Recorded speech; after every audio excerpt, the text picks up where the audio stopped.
অনুপ্রেরিত করি না, যেটা আমরা অনেকেই অভিভাবক হিসাবে যেটা আশা করি।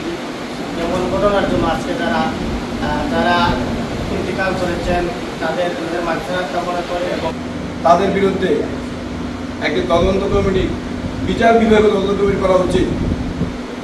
এই এত পুরাতন যুদ্ধ বিমান প্রশিক্ষণের জন্য কেন রাখা হলো, যেটা পৃথিবীর কোথাও নজির নাই।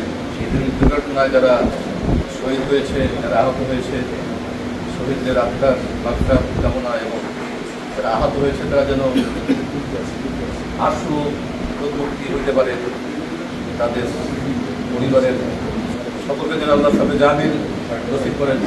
সেই জন্য আজকের এই মাগফিরাতের মহতী অনুষ্ঠান। আমাদেরকে গ্রামে গঞ্জে সব জায়গা বলতে হবে যে তারেক যে হচ্ছে যে জিয়া রহমান প্রতিচ্ছবি, তাকে ভোট দিবেন, তার হাতকে শক্তিশালী করবেন, তবেই আমরা এই সমস্ত যে অনাচার, অবিচার, অত্যাচার, যেভাবে যা দুর্নীতি যা হচ্ছে এগুলোর আমরা বিচার করতে পারবো। মাইলস্টোন স্কুল অ্যান্ড কলেজের উপর যে কোমলমতি ছাত্রছাত্রীদের যে মৃত্যু হয়েছে, আসলে মৃত্যু না, আমি বলবো এটা একটা হত্যা।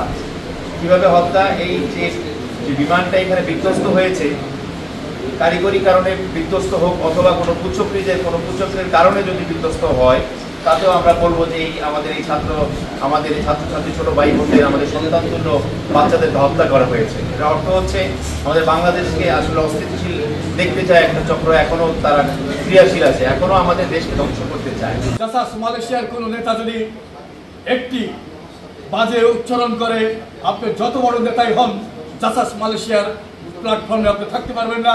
তাই আপনাদেরকে মনে রাখতে হবে, দেশনেত্রী বেগম খালেদা জিয়া আমাদের ঐক্যের প্রতীক, দেশনায়ক তারেক রহমান আমাদের ঐক্যের প্রতীক। আর সেই তারেক রহমানের নির্দেশনায় মালয়েশিয়া বিএনপি, সে আমাদের ফাদার সংগঠন।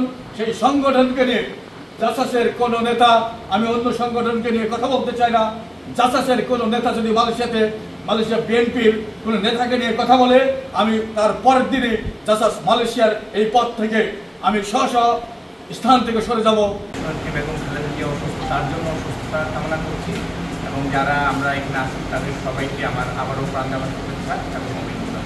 জাসাসের পক্ষ থেকে যে দোয়া মাহফিলের আয়োজন করা হয়েছে, সেই দোয়া মাহফিলের سيذكر من يخشى ويتجنبها الأشقى الذي يصلى النار الكبرى الذين মাধ্যমে যারা ইন্তেকাল করেছেন, মাওলা প্রত্যেকের রূহের মাগফিরাত পৌঁছে দাও, আল্লাহ তাদের কবরগুলোকে জান্নাতুল ফিরদৌস করে দাও।